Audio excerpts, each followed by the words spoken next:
bersama kami menjayakan negeri. Jadi intinya itu kuliah ontologi itu, kajian ontologi itu.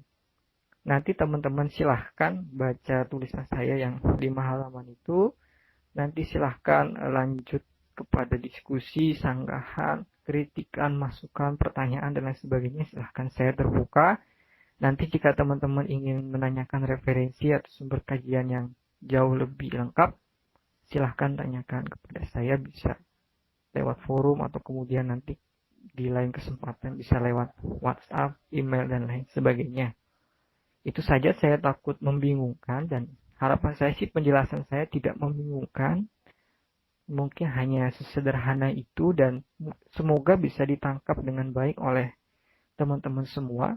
Karena memang pada dasarnya kajian ontologi itu pembahasannya seputar itu, yang akan lebih panjang sebenarnya pembahasannya adalah tentang epistemologi, itu porsinya jauh lebih banyak. Yang besok akan disampaikan oleh Kang Asep. Yang mudah-mudahan itu dapat menjadi semacam pemantik kita dalam diskusi pada siang hari ini. Saya takut terlalu banyak, dan nanti kita akan lebih banyak melanjutkan kepada diskusi mungkin tentang hal-hal yang menurut teman-teman belum jelas dan ingin dijelaskan lagi. Itu saja, sekian dari saya, kurang lebihnya mohon maaf. Wallahul muwaffiq, wallahu a'lam bishawab. Assalamualaikum warahmatullahi taala wabarakatuh.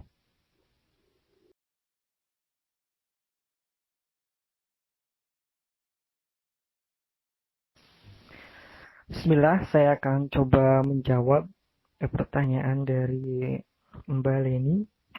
Yang pertama, apakah Thales itu adalah Aristoteles atau berbeda orang? Nah, ini tentu berbeda orang, begitu ya. Pertama, Thales yang dimaksud adalah bapak filsafat Yunani. Dia orang yang hidup sekitar abad ke-6 sebelum Masehi di daerah namanya Miletos. Itu daerah pesisir Yunani yang mencetuskan air sebagai esensi alam semesta. Jadi dia filsuf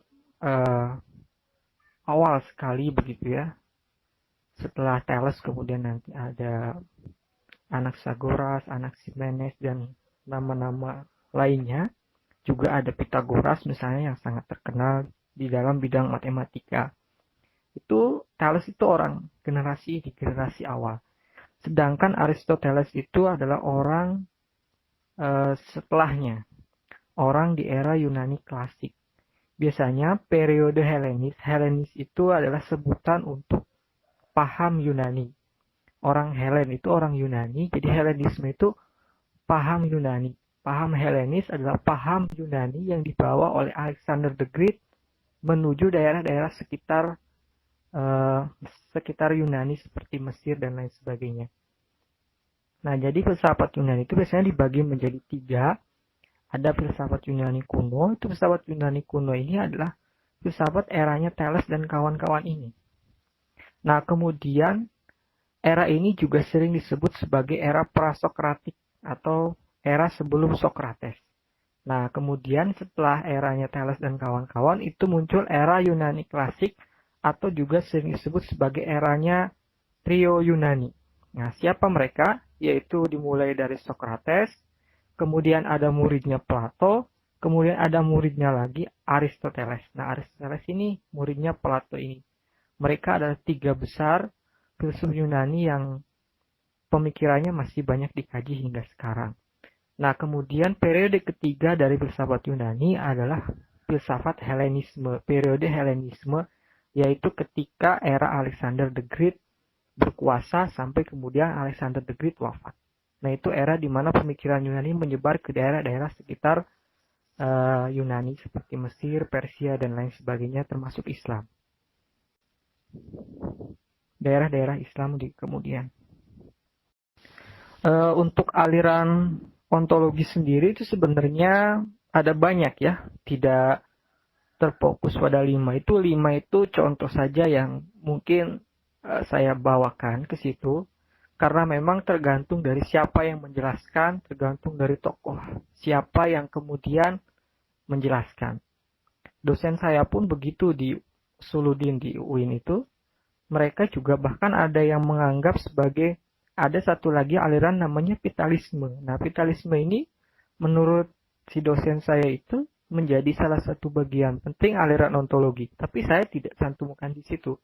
Saya mencoba untuk mencantumkan aliran-aliran ontologi yang memang besar dan kemudian berkembang dan masih sampai sekarang dibahas orang. Nah, adapun yang diungkapkan di atas itu tentang adanya misalnya agnostisisme itu juga merupakan salah satu aliran ontologis dalam bentuk ketuhanan. Itu juga menjadi ngetren di era sekarang, terutama setelah adanya era New Age di barat di sana. Itu agnostis sekarang menjadi paham yang menarik sekali.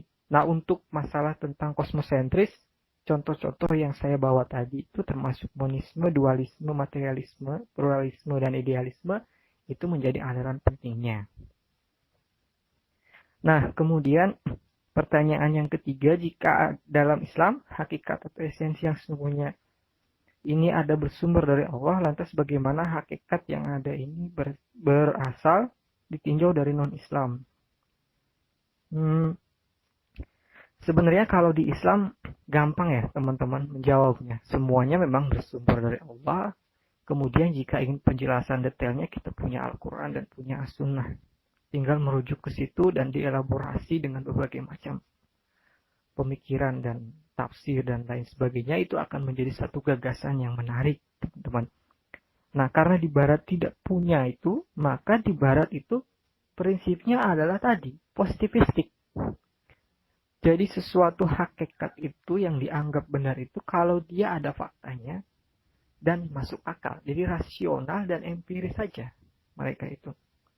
Jadi hakikat itu kalau ditinjau dari non-Islam harus bisa diverifikasi dulu secara rasional masuk akal, kemudian secara empiris itu dapat dibuktikan.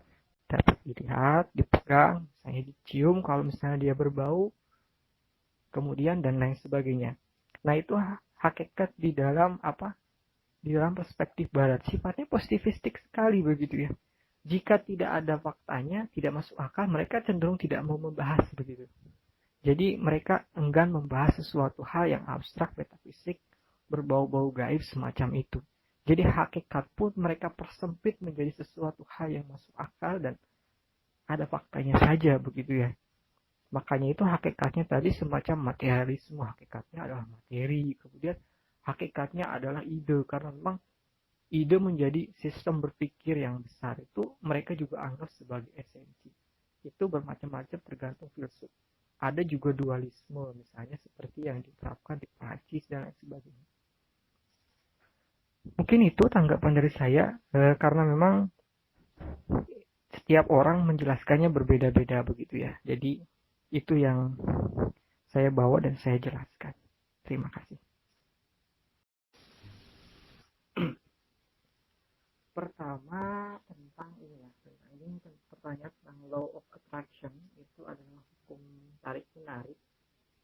Sebenarnya memang ini cukup populer begitu ya, hukum tarik menarik ini bukan hukum law dalam hukum pidana atau yang lain sebagainya. Ini memang ngetren terutama ketika nanti setelah teman-teman membaca buku judulnya The Secret itu semacam buku panduan tentang law of attraction begitu ya. Cuman memang sayangnya saya tidak terlalu mengikuti begitu ya tentang hukum tarik menarik ini karena menurut saya di dalam ajaran Islam kita sudah sangat jelas begitu ya tentang bagaimana cara menarik sesuatu yang ingin kita menarik sesuatu yang kita inginkan, yang kita impikan. Kuncinya kan ada dua, sunatullah dari awal, ikhtiar dan berdoa, kemudian mendekatkan diri kepada Allah. Nah itu saja sebenarnya sudah menjadi attraction bagi attraction, penarikan bagi rezeki, kemudian bagi mimpi dan kemudian bagi hal-hal lain yang memang kita inginkan begitu. Jadi secara ontologis di dalam Islam itu sendiri adalah karena memang kita berpatokannya pada sumber yang Allah turunkan, Al-Quran dan As-Sunnah. Jadi selagi ada di sana dan di sana sudah dituntut, sudah diatur aturannya sangat jelas, jadi kita pedoman ke sana saja. Misalnya seperti yang saya katakan tadi, memang ada beberapa misalnya ajaran-ajaran di dalam law of attraction yang memang cukup menarik ya, yang mungkin di Islam juga ada, seperti misalnya yang sering orang jelaskan tentang visualisasi gitu ya, visualisasi. Jadi seakan-akan kita membayangkan bahwa apa yang ingin kita capai itu ada di depan kita. Bayangkan bahwa itu menjadi sesuatu hal yang nyata, yang real, yang bisa Anda genggam. Itu kan membutuhkan daya nalar, imajinasi begitu ya. Dalam filsafat itu juga ada ranahnya dunia ide yang dipopulerkan Plato di Yunani berabad-abad silam. Nah, itu menurut saya menjadi kunci di dalam law attraction. Nah, saya tidak tahu itu ada keterhubungan atau tidak dengan kajian Islam, karena memang yang nulis juga bukan orang Islam. Saya tidak mau berspekulasi lebih banyak tentang law attraction ini.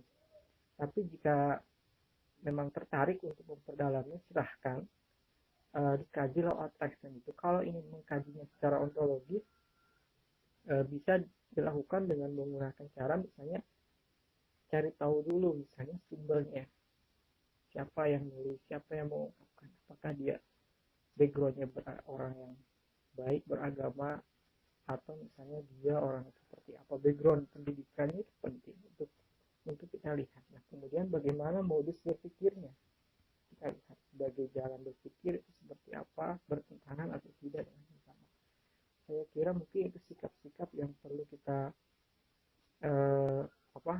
kita tanamkan dalam memahami sesuatu, termasuk law attraction ini. Mohon maaf sebelumnya karena saya juga tidak terlalu paham betul tentang law of attraction ini. Terima kasih. Bismillah, akan coba saya tanggapi begitu ya. Karena percaya kepada hal-hal yang gaib itu salah satu tuntunan agama begitu ya. Misalnya itu sudah dijelaskan dengan jelas di dalam surat Al-Baqarah. Surah Al-Baqarah ayat ketiga bunyinya, alladzina yu'minuna bil ghaibi wa yuqimunas sholata wa mimma razaqnahum yunfikun. Yaitu mereka yang beriman kepada yang gaib, yang melaksanakan sholat secara berkesinambungan, dan yang menafkahkan sebagian rezeki yang kami anugerahkan kepada mereka. Jadi di situ sudah jelas begitu ya, beriman kepada hal yang gaib itu menjadi salah satu bagian dari keimanan seorang muslim. Bahkan di dalam arkanul iman itu ada iman kepada hari akhir, iman kepada qada dan qadarnya Allah Subhanahu wa taala. Itu kan secara fisik, secara empiris tidak bisa kita lihat, tidak bisa kita rasakan, tidak bisa kita lihat, dan bahkan kita tidak tahu akan terjadi seperti apa ke depan. Tapi kita harus imani itu. Nah, itu salah satu bagian dari keimanan kita.